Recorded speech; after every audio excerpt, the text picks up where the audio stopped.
राम राम।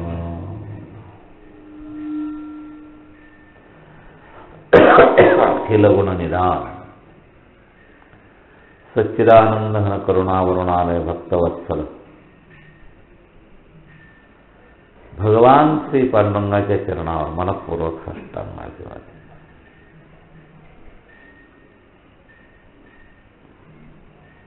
आद्याचार्यांपासून अस्मदाचार्यांपर्यंत सकल संत आचार्य वृंदांना साष्टांग अभिवादन करून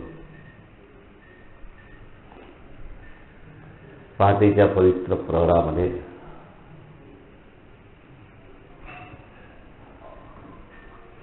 पवित्र देशामध्ये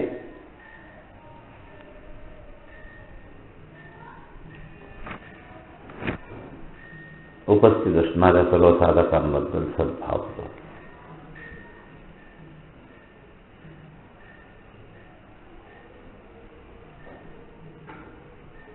चालू असलेल्या मुक्त चिंतनामध्ये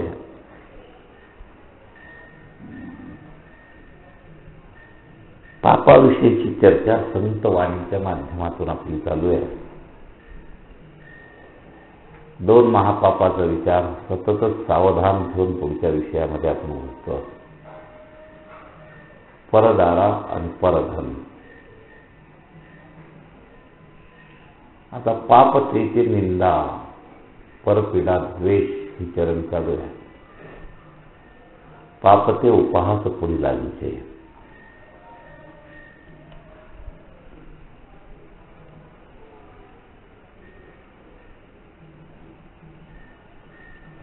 काल काही भाग सांगितले। अंतर्मुख त्याला प्रतिबंध करणारी परनिंदा आहे, कालापव्य करणारी परनिंदा आहे।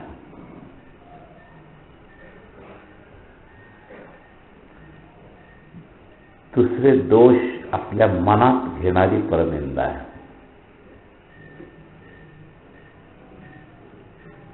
आणि आपण सर्वज्ञ नसल्यामुळं ते दोष त्याच्यामध्ये आहेत का नाही हे आपण जाणत नाही, तरीही आपण त्याच्या दोषाचं आहे असं गृहीत धरून जी टीका करतो त्यामुळं आपल्याला पाप लागतं, अपराध होतो।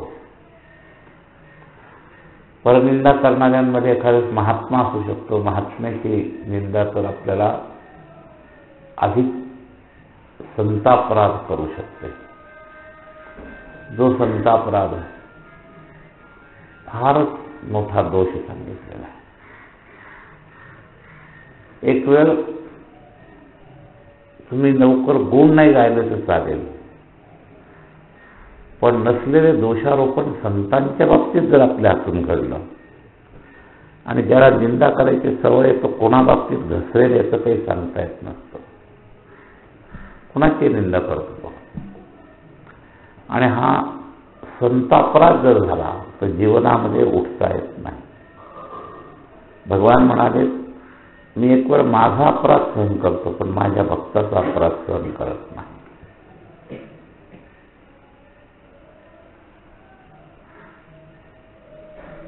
आणि म्हणून परनिंदेची सवय लागली की तो कोणाची निंदा करेल याला सांगताच येणार नाही। ते अनधिकार चेष्टा, नेत्यांची निंदा करतो, संतांची निंदा करतो। त्याला काही पैसा लागत नाही, त्याला तिचं कंट्रोल नाही। उचलली जीभ लावली टाळूला अशी आपली जुनी म्हण आहे। कोणाविषयी आपण काहीही बोलत असतो, आपला अनधिकार। महाराज तशा अर्थानं राजकारणी लोक चतुराईनं पुष्कळ दोषी असतात, पण सगळ्यांनी चर्चा करावी असे नसतात। तुम्हाला तुमची गल्ली सांभाळता येत नाही आणि दिल्ली सांभाळणारी तुम्ही चर्चा करता, हा सुद्धा एक अपराध आहे। दिल्ली सांभाळणारा स्वार्थी असेल, दोष करत असेल, पण त्या स्तरावरच्या लोकांनी त्याचं बोलणं वेगळं आणि आपण बोलणं वेगळं। आणि संतांची तर निंदा करण्याचा आपल्याला अजिबातच अधिकार नाही। त्यांच्या आणि आपल्या कक्षा फार जुळतच नसतात। कदाचित राजकीय नेत्यांच्या तरी थोड्याफार प्रमाणात आपण एक घरातलं राजकारण करतो, ते गल्लीतलं करतात, दिल्लीतलं करतात, गावातलं करतात, कुठंतरी समानशीलता असते. पण संतांच्या बाबतीत तर आपली कुठंच समानशीलता नसते. आणि ज्याला निंदेची सवय लागली तो कोणाची निंदा करेल हे सांगता येत नाही. आणि म्हणून पापाचा डोंगर वाढवू नका. पाप त्याची निंदा इतक्या अंतर्मुख व्हा की आपल्यापेक्षा बाहेरच्यांचा विचारच करू नका. म्हणून तर तुकोबराय म्हणले आणि काय कासया वाणो आणि काय कोण दोष मज काय त्याचे उणे असे. या महात्म्याला सगळं कळत होतं तरी त्यांनी स्वतःला इतकं सावरलं. तर आपण किती सावरायला पाहिजे. त्रैवाचिक जर मानलं तर आपल्याला मानतं ज्यांना कळत होतं का कासया वाणो आणि का गुणदोष ह्याचे ते जाणकार होते, खरं कळत होतं, तरी सुद्धा त्याने हा विचार केला कासया वाणो आणि का माझं काय त्याचे उणे. तेव्हा सामान्य माणसाने तर अजिबातच हे विकत पाप घेणं, आपण दुसऱ्याचं पाप आपण विकत घेण्यासारखं आहे. संतांच्या बाबतीत तर असं म्हटलं जातं की हा देह म्हटलं की काही योग्य अयोग्य घडत असतं. मग संतांकडून सुद्धा नकळत काही पाप घडतं, पण तरी त्यांना ते पाप लागत नाही. का लागत नाही? स्वतः संत म्हणतात लागोनेली पाप पुण्य अंगा. मग व्यवस्था काय कर्ममार्गदृष्ट्या, तर ती व्यवस्था अशी सरळ सांगितलेली की नकळत घडणारा संतांचं पाप म्हणजे समजा असा हात हलवला आणि काही जंतू मेले, हे नकळत पाप आहे. मग हे नकळत पाप सुद्धा संतांना लागत नाही. का लागत नाही? कुणाकडे जातं? पुण्य सुद्धा लागत नाही. आम्ही पाप पुण्याच्या पुढे गेलो म्हणतात, सेवक लोकांच्या बाजूला पुण्य जातं आणि निंदकाच्या बाजूला पाप जातं, असं शास्त्र आहे संतांच्या जीवनात. आणि म्हणून आपण ते पाप विकत घेण्याचा प्रयत्न आपण करत जाऊ नका. पण खूप सावधान राहा. अगदी संत नसले, सामान्य जरी असले तरी आपण त्याची चर्चा करू नका.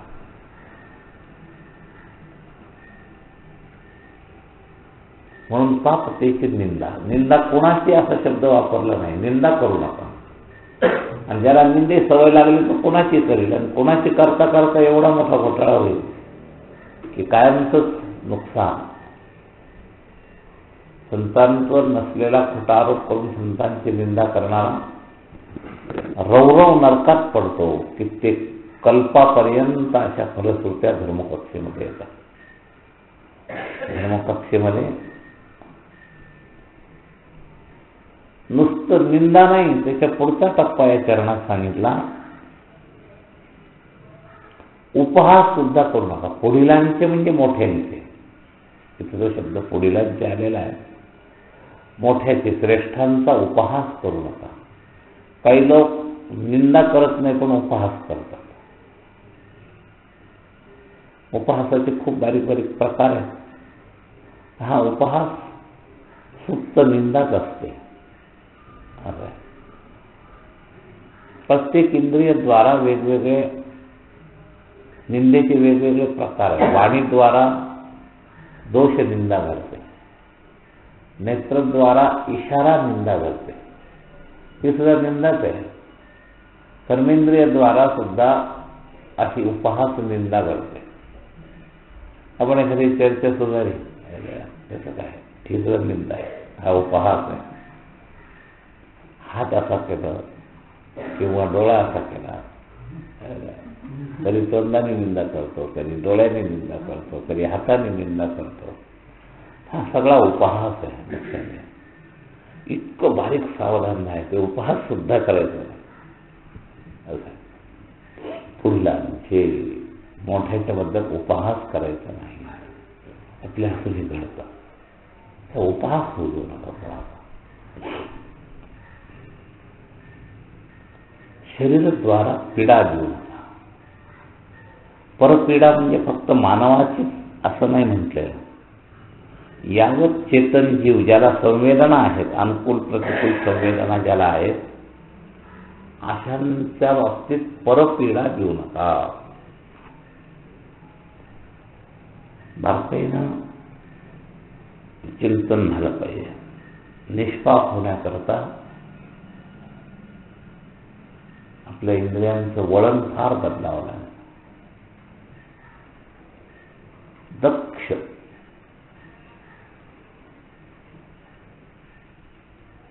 तर आपल्याला अशी सवय आहे. चांगले चांगले परमार्थिक माणसं सुद्धा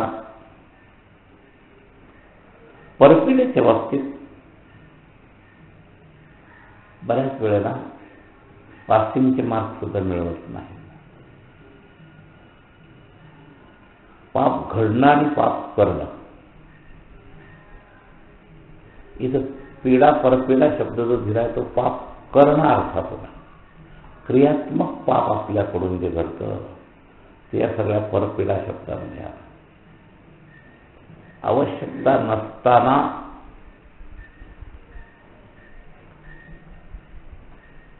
परपीडा करू नका.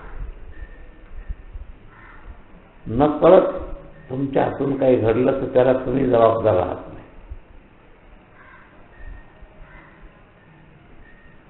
कर्तेपणा आपला नसताना काही गोष्टी घडत असतात. झाड हवेने पडलं आणि पडता पडता झाडावरच्या काही जीवजंतू गेले तर हे निसर्ग रचना आहे. मनात जडचेतन मिश्र जे आहेत ना, त्यांना सुद्धा परपीडा आहे. ही वनस्पती योनी जी आहे ना, यांना सुद्धा संवेदना आहे. म्हणून धर्मशास्त्रामध्ये एखादा वृक्ष तोडायचा का नाही याच्यावर सुद्धा विचार सांगितला. झाड पडणं झाड तोडणं याच्यात फरक आहे. समष्टी निसर्गामध्ये कर्तेपणा तुमच्यावर कोणताच नाही. सुनामीमध्ये लोक मेले, भूकंपामध्ये गेले, वादळामध्ये गेले, याचा कर्तेपणा तुमच्यावर येत नाही. तो समष्टीवर जातो आणि समष्टी परमात्मा पापपुण्याच्या पलीकडे आहे. तो निर्माता आहे विधानाचा. पण आपण स्वतःहून झाड तोडणं सुद्धा झाडाला परपीडा आहे. तोडणं आणि पडणं, तोडणं हा त्याचा अपमृत्यू आहे, पडणं हा त्याचा महामृत्यू आहे. लक्षात घ्या. आणि तोडणं हा अपमृत्यू आहे. मग त्याला जो जबाबदार आहे त्याला पाप पुण्य लागणार. हे गीता प्रेसच्या पढो समजो करो मध्ये अनेक कथा येतात. काही झाडांनी आपल्या संवेदना सांगितलेल्या आहेत.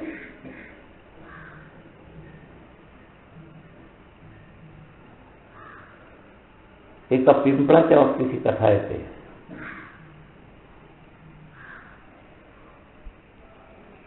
आणि ती कथा अशी आहे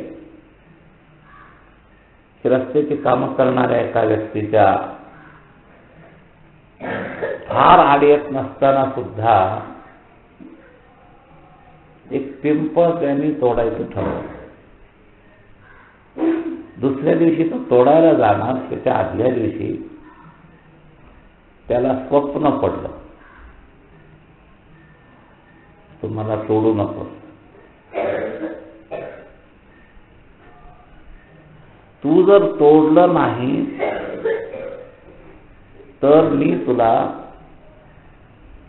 या उपकाराच्या बदल्यात जो फायदा तुला त्या कामातून होणार नाही तेवढा मी देईल.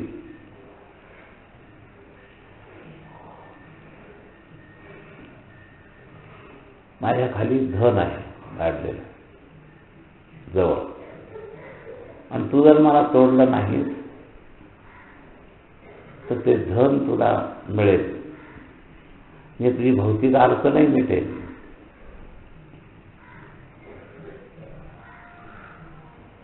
आपल्याला स्वप्न पडलं, पण तो निर्दय होता, क्रूर होता. त्याने दोन्ही लाभ घ्यायचे ठरवले. तिकडं काही वृक्ष तोडून जो काही मजुरी आहे ती पण मिळवायची, धनही मिळवायचं असा विचार करून तो मुस्लिम होता. त्यांनी ते झाड तोडलं. धनाचं प्राप्ती होण्याचा क्षण, झाड पडण्याचा क्षण, न ऐकल्याचा परिणाम, त्याच क्षणाला इकडं झाड पडलं आणि त्याच क्षणाला त्याचा एकुलता एक 25 वर्षाचा तरुण पोरगा तिकडं मेला. कशी रचना असते. तर कधी कधी कर्माचे काही लगेच फळ मिळतात, काही कालांतराने मिळतात, पण फळ मिळाल्याशिवाय पाप झालेल्या पापाची फळं काहीला काल आहे, तसं काही पुण्याला काळ आहे. ती सकळ तीर्थे काळे देती फळ. काही यज्ञ यागादी तीर्थयात्रेला काही काळानंतर त्याचं फळ मिळतं. तसं काही पापांचं फळ तात्कालिक मिळतं, काही पापांचं फळ कालांतरित मिळतं. ते धर्मशास्त्रामध्ये त्याचे बारीक विचार आहेत, लक्षात घ्या. तर वृक्ष सुद्धा चेतन आहे, वृक्षाला संवेदना आहे, वृक्षाला सुद्धा पीडा करू इतकं बारीक आहे. मग काही भाग तुमचे उपयोग करताय. तुम्हाला सरपण पाहिजे, वाळलेल्या फांद्या तुटल्या पडल्या, तुम्ही जरूर वापरा, त्याचा उपयोग करा, त्यांनी बिघडत नाही काही. पण झाडांना सुद्धा पीडा देऊ नका. काल नामदेव महाराजांची पुण्यतिथी झाली. संतत्व हे इतकं सखोल असतं. या संवेदनांची जाणीव त्या संतत्वामध्ये असते. कबीर महाराज एकदा घरच्या काही कामाकरता आईनं सांगितल्यामुळं सरपण आणायला गेले, आणि सरपण आणता आणता त्या ओल्या वृक्षाच्या बाबतीत तिसरा एक माणूस सरपण आणायला आला होता, आणि त्याने कुऱ्हाड मारली आणि त्याच्यातून चीक बाहेर आला. त्यांच्या अंतःकरणामध्ये संवेदना लागल्या, रडायला लागले. ते झाड रडतंय, त्याला रक्त निघालंय. चिकाचं रक्त नाही. दुसऱ्याचं पाहूनच त्या झाड तोडण्यापासून परावृत्त झाले, परत आले. नाही म्हणले, मी कधी झाडाला तोडणार नाही. परत पिढीची संवेदना. थंडीच्या दिवसात नामदेव महाराज बाजारला गेले होते. बाजार झाला आणि मुक्काम त्या गावातच पडला. सकाळी लवकर घरी जायला मिळाले. डोक्यावर बरेचसे कपडे शिल्लक होते. पीडा संवेदना वृक्ष चैतन्यापर्यंत संतांच्या पोहोचलेल्या होत्या. आणि ते कपडे घेऊन येताना स्वतःला थंडी वाजली आणि संवेदनाचा वेग असा झाला, त्या झाडाला किती थंडी वाजत असेल. आणि ते आपलं गाठोडं सोडलं आणि त्याच्यातले कपडे त्या झाडांना गुंडाळले. तेव्हा परत तिला संवेदना ही सुप्त चैतन्यापर्यंत, सूक्ष्म चैतन्यापर्यंत या संतांची पोहोचलेली आहे.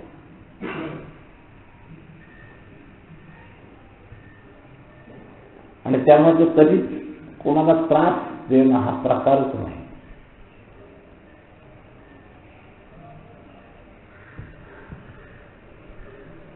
कर्तव्य भूमिका बजावून काम करणं वेगळं. दयेचं दुसरांना तुकोबराय नामयाचे तुका त्यांनी दुसरंही अंग वर्णन केलं. भूतदया, गाई पशूंचे पालन, झालेल्या जीवनवना माझी, हे आपलं वर्णन केलं. तसं दया तिचे नाव, भूतांचे पालन, आणि उत्तरार्धामध्ये सांगितलं अनेक निर्दालन कंटकाचे. त्याच्यात सुद्धा दया ठेवून निर्दालन सुद्धा करता येतं, पण हे आपलं काम. दयेचा उत्तरार्ध हा या अंगातला उत्तरार्ध धर्माचार्यच करू शकतात, धर्मज्ञाते करू शकतात. शासन करताना दयेनं शासन, कधी कधी त्याच्या हितैषी भविष्यकालीन दया विचारात घेऊन वर्तमानकालीन कठोरता, याला निग्रह शक्ती असं म्हणतात. अनुग्रह शक्ती आणि निग्रह शक्ती. शिवाजी महाराजांसारख्याला आपण धार्मिक राजा म्हणतो. ते अतिशय दयाळू पण होते, पण प्रसंगात कठोरही होते. आपल्या राज्यातल्या जवळच्या सरदारांना सुद्धा गद्दार झालेल्यांचे हातपाय तोडण्याच्या शिक्षा त्यांनी कठोरतेने दिल्या.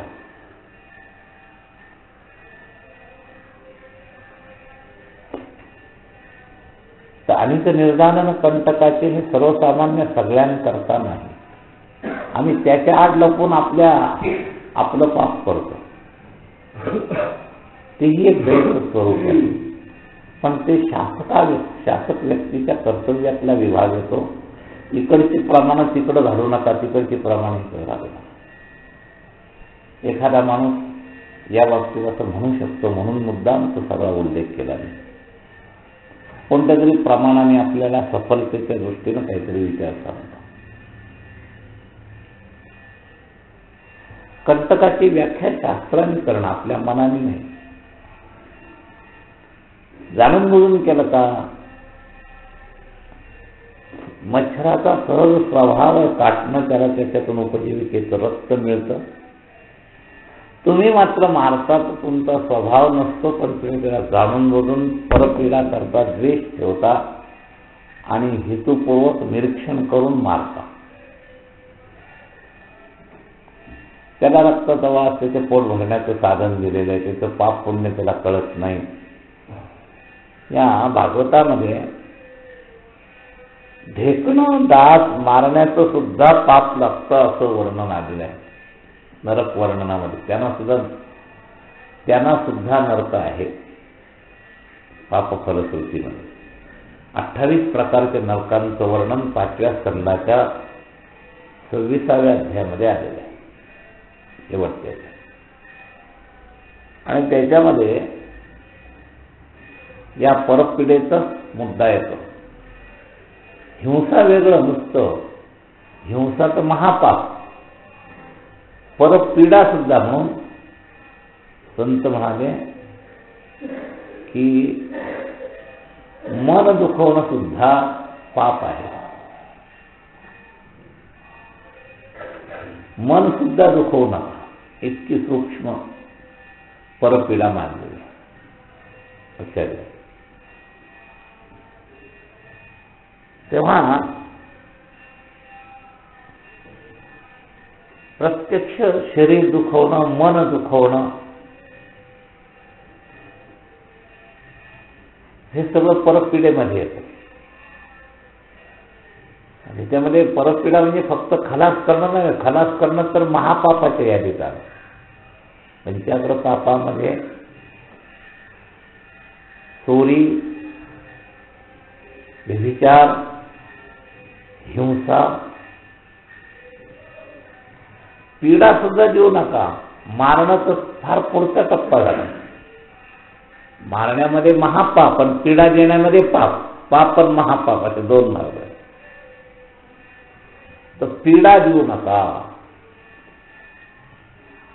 अंगाचं वळण लवकर मोडणार नाही, पण संस्कार करा. पापाची व्याख्या आपण ऐकतोय आणि ही पाप प्रतिबंध आहे, म्हणून तुम्ही संस्कार करा.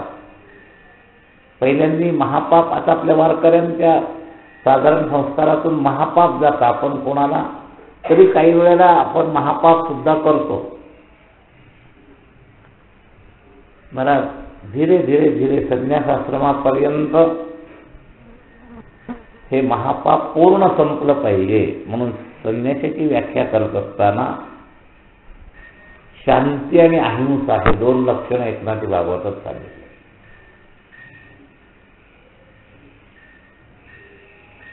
वळणाचा परिणाम दीक्षा घेतल्यानंतर लगेच सुद्धा होत नाही. पूर्वीचं वळण पडलेलं असतं ना, झेकून आपल्याला चावला, दिसला की मारून टाकायचं. तसं अहिंसेचे संस्कार आपल्यापेक्षाही जैनांमध्ये जास्त आहेत. अर्थात काही बाबतीत सापेक्ष आपल्यापेक्षा म्हणायचं. सगळ्यात जास्त निर्दोष आपलाच धर्म, हे लक्षात घ्या. कारण एका नियमामध्ये दुसरे काही नियमाचा दोष होतो. आपल्या धर्मामध्ये स्नानाचं महत्त्व सांगितलं आणि ते अहिंसा होणे म्हणून स्नानाकडे दुर्लक्ष करतात. म्हणजे कुठेतरी सापेक्षात काही चिंतनं आपल्याला न पटणारी अशी जी असतात. पण वळणाच्या बाबतीत हे सगळे बाह्य आहे, हे काही मुख्य तत्वज्ञान नाही आहे. पण वळणाच्या बाबतीत अहिंसेचं वळण त्यांच्यामध्ये आपल्यापेक्षाही जास्त आहे. बोलताना सुद्धा जंतू जाऊ नये म्हणून ते मुंची पाळ करते, असे छोटा पडदा लावतात. या पाठीमागचा सगळा हेतू अहिंसा. तर आपण सुद्धा महापापापासून टळण्याकरता काही वळणं आपण सुद्धा लावली पाहिजे. आणि मग त्याच्यापेक्षाही सूक्ष्म भाग आहे परपीडा. म्हणजे त्यांच्याही पेक्षा जास्त विचार आपल्या धर्माने केला आहे. महापापाचा आग्रह, पण त्याच्याही पक्षा कोणाचं मन दुखवू नका, इथपर्यंत विचार केला. देहद्वारा कोणाला पीडा देऊ नका. उपहासाने मन दुखतं त्याला कळल्यावर. द्वेष केल्याने आपल्याच आत विकार पैदा होतात. तीन विषयाचे राहिले: पापतेची निंदा, परपीडा, द्वेष. या द्वेषाने आपल्या अंतःकरणाचं भरणं नुकसान होतं. ज्याचा द्वेष करतो त्याचा आपण किती बिघडवू शकतो याच्यापेक्षा तो द्वेष आपल्याला जास्त बिघडवतो, आपलं नुकसान जास्त. म्हणून पापतेची निंदा, परपीडा, द्वेष. पापते उपहास पुढीलांचे असे चरण. तेव्हा या चरणाचा विचार करत असताना निंदेपर्यंत काल बराच विचार केला. परपीडा या विषयामध्ये परपीडा होणं वेगळं, परपीडा करणं वेगळं. होते ती निसर्गाची रचना आहे आणि करतो ते तुमचं कर्तृत्व आहे. त्याचं पाप पुण्य तुम्हाला भोगावं लागतं. होण्याचं पाप पुण्य तुम्हाला भोगावं लागत नाही. होणं हे ईश्वर विधान असतं. आपण करतो आणि होण्याच्या यादीत घालवतो, मग त्याचंही मरणच होतं त्याच्यात, म्हणून आमच्या हातून असलं. हे होण्याच्या यादीत घालण्याचा प्रकार आहे. पण असतं ते होण्याच्या यादीत नाही, करत असतो. करणे आणि होणे हे दोन शब्द नेहमी लक्षात घ्या. होणे हा निसर्ग आहे आणि करणे हे कर्म आहे. त्याच्यामध्ये अहंता असते, भोक्तृत्व असतं, कर्तृत्व असतं, असं आहे. तर करणं हे परपीडा आहे, होणं हा परपीडा भाग नाही. झोपेमध्ये तुम्हाला काही माहीत नाही, करवट बदलली आणि त्याच्या खाली एखादा बाहेर जंतू आला आणि तो मेला, तर ते होण्याच्या यादीत जातं.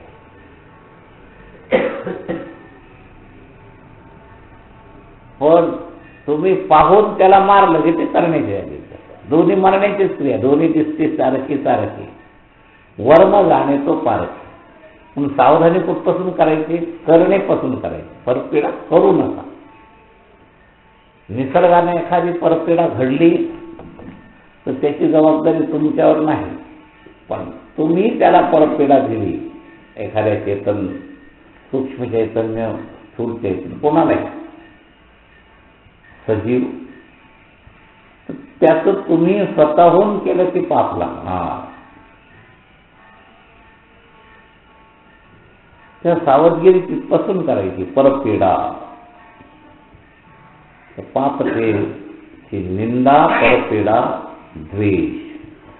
द्वेष सुद्धा आपण करत असतो, लक्षात. द्वेष होत नसतो. त्या परपीड्यामध्ये तरी दोन प्रकार आहे, होणं करणं. पण द्वेषामध्ये दोन प्रकार नाही, द्वेष करतच असतो, होत नसतो, लक्षात. तर द्वेष करणं हे मोठं पाप आहे.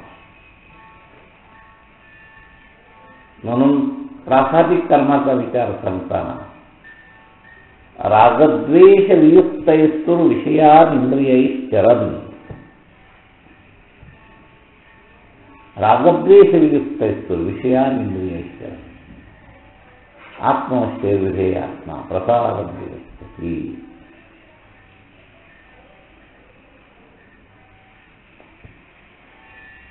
तर रागद्वेष वियुक्त करणं हा कर्मयोग.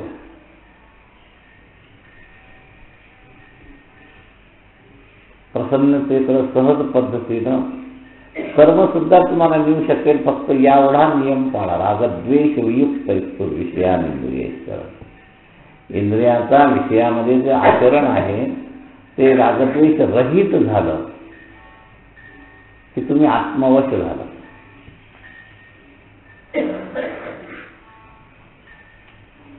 कारण आत्मा स्वतः मुळात रागद्वेष रहितच आहे आणि त्याचा शरीरात आल्यावर ज्या इंद्रियांशी संबंध आहे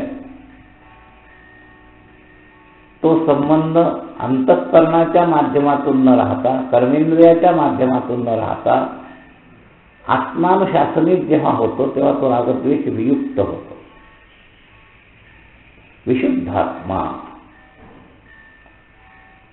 तो विशुद्धात्मा.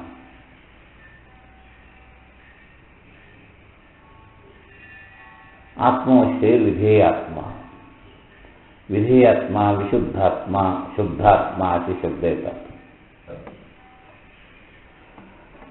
आपण ज्यावेळेला यांचं शासन स्वीकारतो त्यावेळेला आपण अशुद्धात्मा होतो आणि त्याच्यात सगळं कर्म, कर्तृत्व, त्याच्यात सदोषस्थान, निर्दोषस्थान, पापन, पुण्याने सगळं जे निर्माण होतं ना ते तिथं निर्माण होतं.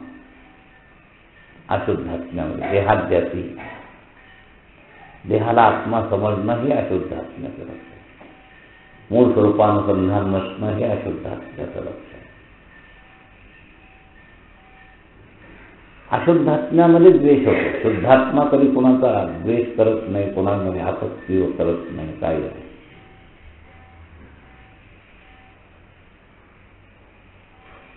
तेव्हा याच्यात पाप होतं आणि ते पाप जन्ममरणाच्या चक्रात आपल्याला अडकवून ठेवतं. हे दोन मुद्दे समजून घेतले पाहिजेत ज्याला मुक्त व्हायचंय त्याला. जन्ममरणामध्ये प्रतिबंध करणारं, या चक्रात अडकवून ठेवणारं जे आहे ना ते सुटलं पाहिजे. तर हा द्वेष अडकवून ठेवतो आपल्याला. द्वेषामध्ये आपण त्याच्यात स्वतःहून अडकतो. एकदा रामचंद्रजी महाराजांनी याविषयीचं चिंतन सांगितलं. ते म्हणजे विकारापेक्षाही रागद्वेष जास्त प्रतिबंध करतो अध्यात्मामध्ये. आणि त्याचं कारण त्यांनी सांगितलं, काही रचनेनुसार विकार होतो, पण रागद्वेष आपण करतो. आणि आपण करणारी गोष्ट आपणच सोडली पाहिजे. त्याला निसर्गाच्या आड लपून त्याची ढाल करू नका. ते आम्ही कसं काय करतो, येतच आपण. अरे येतं कसं, करतो. रागद्वेष येत नाही, रागद्वेष करतो. करतेपणा तुमचा आहे त्याच्यात. तुम्ही त्याच्यामध्ये असं समजू नका की ते होतं नाही, येतं नाही, पटतच नाही. विधानाला सोडू नये ही गोष्ट, हे लक्षात ठेवा. राग म्हणजे आसक्ती. आसक्ती आपण करतो. मग त्याचं गुणानुसमर्थन असेल, उपयोगानुसमर्थन असेल, पण आपण राग म्हणजे प्रेम, आसक्ती, मोहयुक्त प्रेमाला राग म्हणायचं बरं का. शुद्ध प्रेमाला राग म्हणत नाही. शुद्ध प्रेम हे विकार रहित असतं. अशुद्ध प्रेम विकार सहित असतं. तो राग म्हणजे आसक्ती. राग शब्दाचा अर्थ कधी कधी आपण प्रेम करतो, पण करा, पण अशुद्ध प्रेम, शुद्ध प्रेम नाही. शुद्ध प्रेम विकार रहित असतं. अशुद्ध प्रेम विकार सहित असतं. मोहाचा गंध असतो, ममतेचा गंध असतो, स्वार्थाचा गंध असतो. तर जसं रागाच्या बाबतीत आहे तसंच द्वेषाच्या बाबतीत आहे. तर हे समर्थन आपण काढणं, इथून द्वेष कमी करण्याचा मुद्दा आहे. हेच बरोबर आहे. हे आपण समर्थन केलंय. अहमने पहिलं समर्थन केलंय. तर हे अहमचं समर्थन काढा द्वेषाच्या बाबतीत. आपण चुकतो असं नाही, तीच व्यक्ती द्वेष आहे असं आपण धरतो. इथून चूक आहे. अहमचं समर्थन हे त्या विचाराला आपण केलेलं आहे. वस्तुस्थिती ज्याच्याशी आपण द्वेष करतो ती व्यक्ती किती प्रमाणात द्वेषी करण्याची योग्य असते का अयोग्य असते हा प्रश्न बाजूला आहे. आपल्या अहमनी त्याला समर्थन दिलेलं असतं. ही द्वेष आहे. शिष्य, प्रिय, उपेक्षा आणि द्वेष. त्या चारपैकी उपेक्षा आणि द्वेषाचा विषय या चरणात आला. उपेक्षा म्हणून ते पुढचं आलेलं आहे. पापतेची उपहास पुढील आणते. पापते उपहास पुढील आणते ही उपेक्षेमध्ये आहे. तर शेष्य, प्रिय, उपेक्षा आणि द्वेष असे चार जगताचे पदार्थ चार रूपामध्ये फिरत असतात. काही शेष्य असतात, काही उपेक्षा असतात, काही द्वेष असतात आणि काही प्रिय असतात. श्रेष्ठ लोक अपेक्षित असल्यामुळं, शिष्य असल्यामुळं त्यांचा उपहास करणं हा पाप आहे. प्रिय आणि श्रेष्ठ या लोकांचा शिष्यमध्ये आणि प्रियमध्ये विभाग झाला. पण शिष्य वस्तू आणि प्रिय वस्तू ज्यावेळेला आपण उपेक्षाने द्वेष करतो त्यावेळेला आपल्याला पाप लागतो. हा मुद्दा परत लक्षात येतो. शिष्य म्हणजे हवंसं वाटणारा, आवश्यकता असणारा. तर शिष्य आणि प्रियमध्ये फक्त आत्मा आहे. खऱ्या अर्थाला परमात्मा आत्मा हा प्रियमध्ये, आणि महात्मा श्रेष्ठात्मा यज्ञरात्री श्रेष्ठावादी जेवढे श्रेष्ठ आहेत ते शिष्यमध्ये. त्यांचं मार्गदर्शन तुम्हाला मिळत असतं म्हणून ते हवेशी वाटण्याच्या मध्ये. शिष्य वस्तू उपेक्ष होऊ नये, प्रिय वस्तू उपेक्ष होऊ नये. देहाध्यासी सगळे उपेक्ष आत्म्याशीच द्वेष करतात, आत्म्यालाच उपेक्षित करतात. लक्षात घ्या. कितीतरी लोकांचा देह प्रिय का आत्मप्रिय आहे, तर कित्येक लोकांनी आपलं कळतच नाही त्यांचा देहच प्रिय आहे. मग ज्यांना देह प्रिय ते आत्म्याची उपेक्षा करतात, हा त्यांचं पाप आहे बरं का. आत्मा उपेक्ष वस्तू नाही, प्रिय वस्तू आहे. आणि मोठी माणसं शेष्य वस्तू आहे, उपेक्षा नाही. तर शेष्यांची उपेक्षा करू नका आणि प्रियांची उपेक्षा करू नका. द्वेष्य वस्तू उपेक्ष झाल्या तर द्वेष कमी होईल. परत एकदा ऐका बारकाईने. द्वेष्य वस्तू उपेक्ष करा म्हणजे द्वेष कमी होईल. द्वेषाची मात्रा कमी करण्याचा एक उपाय उपेक्ष करणं. पण उपेक्ष करणं आणि द्वेष ठेवणं याच्यामध्ये द्वेष जास्त दोषी आहे. उपेक्षामुळं त्या द्वेषाची गती थांबते. निग्लेक्ट, ज्याला इंग्लिशमध्ये म्हणतात, निग्लेक्ट करा, उपेक्षा करा, बाजूला सोडा. हा उपाय बरं का द्वेष कमी करण्याचा. जी अतिशय द्वेष व्यक्ती असेल तिला निग्लेक्ट करा, उपेक्षा करा. पण जी शेष्य व्यक्ती आहे तिला उपेक्षा करणं पाप आहे. आणि द्वेष्य वस्तूला उपेक्षा करणं हे द्वेष कमी करण्याचं साधन आहे. बघा, एकाच उपेक्षामध्ये एकच पदार्थ 4 टप्प्यात फिरत असतो. सर्पिणीला सर्प प्रिय आहे. एखाद्या म्युझिकमध्ये किंवा सापाचा वर पैसा मिळवणाऱ्या व्यक्तीकरता तो शेष आहे. हे नागवाले नागाच्या जीवावर धंदा करतात तर त्यांना तो हवाच आहे. नागपंचमीला नाग घेऊन खेळतात फिरतात. तोच नाग एखाद्या म्युझियममध्ये पाहताना आपल्याकरता उपेक्षा आहे आणि तोच नाग तुमच्यावर धावून आला की तुमच्याकरता द्वेष आहे. एकच नाग 4 लोकांकरता 4 विभागात फिरला. धावून येणाऱ्या करता द्वेष, म्युझियममध्ये गंमत म्हणून पाहताना उपेक्ष. त्याला काय हवासा वाटत नाही, तो त्याला सोडायला जात नाही, पण त्याची भीती पण वाटत नाही म्युझियम मधल्या नागाची. तो सुरक्षित असल्यामुळे आपल्याकडून येणार नाही ती खात्री असल्यामुळं त्याच्या चाली वगैरे गमती पाहायला त्याला बरं वाटतं. तर नाग प्रिय नसतो सगळ्यांना, फक्त एका नागिणीला सोडून बाकीच्यांना तो प्रिय नाही. आणि त्याच्या कसरती खेळ पाहण्यामध्ये तो श्रेष्ठ आहे. त्याच्यावर पैसा मिळवणाऱ्या करता तो श्रेष्ठ आहे. गमत म्हणून तिरस्थिराईकपणानं आपण म्युझियममध्ये पाहताना तो उपेक्ष आहे. आणि तुमच्यावर धावून आला की तो द्वेष आहे. एकच पदार्थ 4मध्ये फिरतो. तसं ह्या 4ही गोष्टी सुद्धा एकच उपेक्ष द्वेष कमी करण्याचं साधन आहे आणि एक उपेक्ष हे पापाचं कारण आहे. म्हणजे बापाला आदर द्यायच्याऐवजी त्याची उपेक्षा केली तर तुम्हाला पाप लागेल. पापते उपहास पुढील ते. बापाला पाया पडला नाही, बापाच्या बाबतीत फार तर वाईट वागला नाही, पण पाया जरी पडला नाही तरी ते पाप आहे बरं का धर्मशास्त्रदृष्ट्या. श्रेष्ठांचा आदर करणं, श्रेष्ठांना वंदन करणं हे तुमचं कर्तव्य आहे.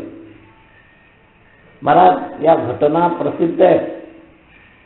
गुरु आमच्या तुळशीदासांनी कलियुगाच्या याच्यामध्ये वर्णन केलेलं आहे. मला केवळ हजारो जन्म घ्यावे लागले एका गुरुच्या उपहासानं. शंकरांनी शाप दिला, तुला 1000 जन्म घ्यावे. उज्जैनला घडलेली घटना आहे. काय काकभूषणीची पूर्वजन्माची कथा आहे ते उत्तरकांडामध्ये. 1000 जन्म घ्यावे लागले. का तर त्या जन्मामध्ये गुरु उज्जैनच्या महाकाल मंदिरात बसले असताना आपला हा आधी बसला होता आणि गुरु आले आणि हा उठला नाही. बापते उपहास करू लागले. उठला नाही तर शंकरांनी त्याला शिक्षा दिली, तुला 1000 जन्म घ्यावे लागते अशी शिक्षा दिली काकभूषणीच्या पूर्वजन्माला. म्हणून महाराज, कथा चाललेली असली किंवा पाठ, तर संस्कृतमध्ये म्हणलंय श्रेष्ठागमने अनाध्याया. ते शिक्षण थांबवावं, श्रेष्ठांचा आदर करावा. जसं गुरु गोविंद गौ मध्ये कापो लागे पाय बले हरी गुरुदेव की ज्याने गोविंद मिळा, हे वेगळ्या अंगानं. पण मोठा माणूस जर शिक्षण चालू असताना आला तर चालू पाठ बंद करावा ऋषीमुनींनी. अनाध्यायाच्या जशा तिथी आलेल्या आहेत, प्रतिपदा पौर्णिमा, तसं हे वाक्य आलेलं आहे, श्रेष्ठागमने अनाध्याय. मोठा माणूस आला तर त्याचा उपहास होऊ नये म्हणून तसं शिक्षण चालू ठेवायचं नाही. आमचे लोक टी व्ही पाहत बसतात, कोणी मोठं आलं तर टी व्ही तर बंद करतच नाही, तोही पाहणं आम्ही पाहतो, त्याच्याकडे लक्ष देत नाही. हे उपहास आहे बरं का. पापते उपहास पुढील ते. मोठा माणूस आल्यानंतर सगळे कामं बंद ठेवून पहिल्यांदा त्याचा आदर सत्कार करावा असं शास्त्र सांगतं. असं म्हणून आमच्या कीर्तनांमध्ये पद्धती असते. आता आम्ही काल गेलो होतो की नाही नामदेव पुण्यतिथीला, कीर्तनकारांनी कीर्तन थांबवावं, विठ्ठल विठ्ठल भजन चालू ठेवा. मोठा माणूस आला तर त्याचं आदर होईपर्यंत त्याला वंदन करावं, असे आमच्या कीर्तन परंपरेमध्ये पद्धती.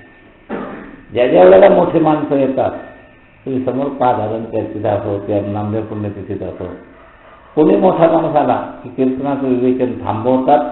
तो माणूस येऊन त्याला हे जेव्हा वंदन करतील, तो बसेल तेव्हा पुढचं विवेचन करावं. श्रेष्ठागमने अनाध्याय असं आहे. तर पापते उपहास पुढील आहे. तर द्वेष करू नका, श्रेष्ठांचा अनादर करू नका आणि कुणाची निंदा करू नका. हे विषय आणि क्रियेनं परपीडा कोणाला देऊ नका, हे 4 विषय या चरणामध्ये आले. त्या 4ही विषयावर थोडं थोडं चिंतन मी सांगितलं. आपला समय झालेला आहे. अजून काही विचार आले तर आपलं मुक्त चिंतन आहे, बंधन नाही. इतक्या दिवसातच ते संपवायचं असंही नाही. किंवा एखादा चांगला विचार मागच्यातला सुद्धा मागच्या चिंतनातला परत आला तर तोही येईल. मुक्त चिंतनामध्ये आपलं पहाटेचं प्रवचन म्हणजे काय आहे, चाकोरीत चिंतन करणं वेगळं आणि मुक्त चिंतन करणं वेगळं. मुक्त चिंतनाचा एकच भाव आहे, साधकांचं कल्याण. आपल्या दिशा एवढीच, साधक, दुसरी कोणती दिशा नाही. हा ग्रंथ असा की असं सुटला का नाही, पांगत सोडण्याकरता आपण घेत नाही. पांगत ग्रंथ सोडवणं, पाठ घेणं हा विषय वेगळा आणि साधकांकरता मुक्त चिंतन हा विषय वेगळा. पहाटेच्या प्रहरामध्ये साधक प्रधान ठेवून आपण मुक्त चिंतन करतो. त्यामुळे याच्याकडे त्या नजरेतून पाहू नका. याने हा विषय सांगितला नाही, हा लवकर आवरला, हा उशीर लावला. मुक्त चिंतनामध्ये जसं गाथा हा एक छंद आहे बरं का, हा मुक्त छंद आहे. गाथा जो छंद आहे ना, संस्कृतमध्ये अनेक छंद आहेत, त्यामध्ये गाथा छंद आहे. आपले संतांची जे गाथे आहेत ना, तुकाराम गाथा आहे, तर गाथा म्हणजे मुक्त चिंतन असं आहे. तर मुक्त छंद आहे हा. तसं आपण आपल्या प्रवचनाची जी दिशा ठेवलेली आहे ना, ती मुक्त चिंतन ही ठेवलेली आहे. कोणा चाकोरीत नाही. एखादा विषय, एखादा ग्रंथ, हे चाकोरीतलं चिंतन योग्यच आहे. श्रवण मननाच्या क्रमामध्ये त्याची निंदा नाही, फक्त आपलं स्वरूप काय हे मी सांगतो. दुसऱ्याचं चुकीचं आहे किंवा हे जास्त बरोबर आहे अशी तुलना नाही मी करून राहिलो. त्यांचं त्यांच्या पद्धतीनं त्याच्यात जे जातात. आता शाळेत जायचं नंतर त्याचं पोर्शन ठरलेलं आहे, पोर्शनप्रमाणे शिकवलं पाहिजे. तसं एखादा ग्रंथ चिंतनाला घेतला तर त्या ग्रंथाप्रमाणे शिकवलं पाहिजे. म्हणजे आमच्यासारखं सगळे साधकीय विषय कमी येतात त्याच्यात, म्हणून त्याची निंदा नाही, ह्याचं फार समर्थन नाही, किंवा याची निंदा करू नका आणि त्याचं फार समर्थन करू नका. हे दोन्ही विषय समजून घ्या. आपल्या इथं चालतं ते मुक्त चिंतन चालतं. साधकांकरता कल्याणाच्या ज्या गोष्टी आहेत, मग कुठूनही आलेल्या असो. एखाद्या दिवशी नाथांचा अभंग, एखाद्या दिवशी नामदेवांचा येईल, त्याला प्रमाण म्हणून एखाद्या दिवशी शास्त्रीय ग्रंथाचं येईल, एखाद्या दिवशी भागवत येईल. त्याला हा बंधन नाही की एका विशिष्ट चाकोरीत आपल्याला चालायचं. हा चाकोरी एकच आपली, साधकांचं कल्याण बस. साधक होते प्रतीक बस. त्यांच्या समोर रामसुंदरांचं एक पुस्तक आहे आणि त्यांच्या खरं विवेचनाच्या बाबतीत त्यांचा प्रभाव माझ्यावर जास्त आहे. आयुष्यभर कळकळीनं साधकांकरताच बोलत राहिले, प्रधानता साधक, हे लक्षात आहे. आणि तो प्रभाव माझ्यावर सुद्धा आहे. बोलताना बोलायचंच तर त्यातला मुख्य गाभा पाहिजे साधकांकरता. त्यांच्या वेळेचं नुकसान होता कामा नये, त्यांना जास्तीत जास्त लाभ कसा होईल हा विचार करतच चिंतन करायचं. तेव्हा आपलं पहाटेचं चिंतन म्हणजे साधक ओके प्रती. तर साधकांना जे बरं वाटेल म्हणून या मुक्त चिंतनामध्ये तिकडचे चष्मे लावू नका. महाराज अहो कोणता मला एकाने म्हणता ना असं, एकाने चांगली स्तुती केली, एकाने काही परस्पर काय महाराज तर कुठं श्लोकही घेत नाही प्रवचन करतो, कोणता श्लोकच नसतं म्हणतात. हे श्लोकावर केलं तरच प्रवचन, असं काही नियम आहे का? तर चिंतनामध्ये मुक्त चिंतनाचा विषयच वेगळा आहे, हे लक्षात घ्या. याचा अर्थ मला श्लोकावर बोलता येत नाही आज नाही. संपूर्ण भगवद्गीता शेजारी मठामध्ये आपण चातुर्मासाचे प्रवचन चालू होते. माहेश्वरीमध्ये पहिल्या अध्यायापासून 18व्या अध्यायापर्यंत श्लोकवार गीतेचं चिंतन केलं. ते ध्येयच वेगळं ना, तो हेतू वेगळा. पाठ शिकवण्याचा पोर्शन पद्धतीचा पद्धत, आणि आमचा पोर्शन म्हणजे साधक, कोणता वर्ग नाही. वर्गाच्या पोर्शनला सीमा आहे. 9वीचा पोर्शन 8वीला शिकवता येत नाही, शिकवलं तर ते चुकीचं ठरतं. 10वीच्या शिकवता येत नाही. तर क्रमानं पाठशाळेतल्या एखाद्या वर्गाचं शिकवणं आणि साधक, यामध्ये सगळ्या वर्गामध्ये काही कॉमन पोर्शन असतं, असं आहे. तर सगळ्या वर्गाचा विषय त्याच्यात येतो. साधक म्हटला की भगवत प्राप्ती करण्याची ज्याचं साध्य आहे त्याच्याकरता आवश्यक असणारं मार्गदर्शन, बस. तर त्यामुळं पाठ असा विचार घेऊ नका, मुक्त चिंतन आहे त्याच्यामध्ये. आज जेवढं झालं तेवढं आज, उद्या जे परमात्मा आतून स्फूर्ती देईल ते उद्याला. पुंडलिक वरदा हरी विठ्ठल श्री ज्ञानदेव ज्ञानेश्वर महाराज की जय. नाम भगवान की जय. जय जय श्री राधेश्याम.